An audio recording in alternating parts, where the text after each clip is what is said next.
யாரா சிலை உடைச்சது? நாங்கண்ணா சரி போங்க.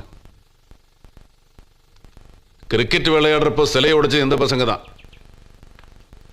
ஆனா அவன் தான் இவன் தான் ஒருத்தன் காட்டி கொடுக்காம நாங்க தான் உடைச்சோன்னு மொத்தமா சொல்றாங்க. அந்த 10 வயசு பையங்களுக்கு இருக்கிற பெருந்தன்மை அவங்கள பெத்து போட்ட உங்களுக்கு இல்லாம போச்சு ஐயா. தொட்டதுக்கெல்லாம் வெட்டு குத்துன்னு போய் மனுஷ உசிரிக்கே மரியாதை இல்லாம பண்ணிட்டீங்களா ஐயா. 1/2 கிலோ சிமெண்ட் வாங்கினா உடஞ்சு போன சிலையை ஒட்ட வச்சிடலாம்.